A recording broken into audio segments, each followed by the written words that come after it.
баарыбызга тынчтык керек. Урматтуу жердештер жана бир туугандар, азыркы учурдагы Кыргызстандын жана Тажикстандын чек арасынан чыккан чыр-чатак баарыбыздын кабыргабызды кайыштырып турат. Орозонун ыйык айында кылымдан бери коңшулаш, боордош, бири-бирине куда сөөк болуп жашап келген эки элдин ок атып, үйлөрүн өрттөшү жакшы жоосун эмес.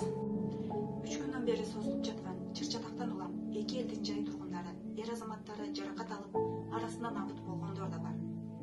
Бир канча айылдын тургундары үйлөрүн таштап, Баткен шаарына эвакуация болду.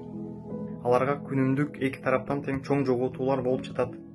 Чыр-чатак убагында жакындарынан айрылгандарга терең кайгыруу менен көңүл айтабыз. Тарыхка көз чаптырып карасак, согуш эч качан жакшылык алып келген эмес. Согушта жеңүүчү жок. Ал дайыма чоң жоготуу, өкүнүч жана кайгы, муң менен гана коштолот. Жетимге жөтө элдин кереги эмне дегендей, эки өлкө тең элин бага албай, экономикалык жана социалдык кризистен чыга албай келет. Ага азыркы абалдагы пандемия апаты дагы кошумча. Эки өлкө чабышса, ортодо курал жарак чыгарган өлкө пайда болушу мүмкүн. Же эки улуттун ортосундагы болуп жаткан кырдаалдан сырткы күчтөрдүн пайдаланып кетүү коркунучу бар.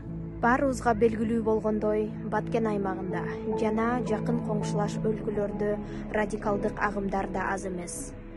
Бул жагдай жалпыбыз үчүн чоң сыноо. Мындай учурда эки өлкөнүн мамлекет башчылары кыйроодон түз кеңеши керек. Эл башындагылар жолугуп, дипломатиялык жол аркылуу куралдуу күчтөрдү токтотуп, чыр-чатакты бүтүрө алышат. Биз жөнөкөй жарандар болсо, буга өбүлгө түзүп көмөк көрсөтөлү. Маалымат таркатууда сак жана жоопкерчиликтүү бололу. Тура эмес чыгымчыл күчтөргө ишенбей, маалыматты анализдеп кабыл алалы. Бүгүнкү күндө күнөөлүү тарапты издеп, кызуу кандуулук калтырып иш жасоочу убак эмес.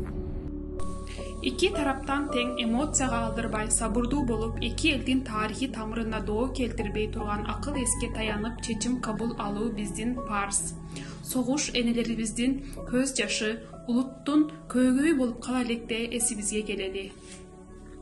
Кылымдар бою коңшу жашап келген калк мындан ары да жаңыча жашоонун улантарын унутпайды.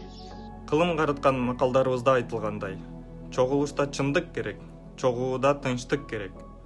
Тынчтык баарыбыз үчүн керек. Тынчтык болгондо гана өсүп, өнүгө алабыз. Жалпыбызга сабырдуулук, акыл эс жана кайраттуулук тилейбиз. Терең урматтоо менен Англия, Германия жана Турциядагы кыргыз мекендештери.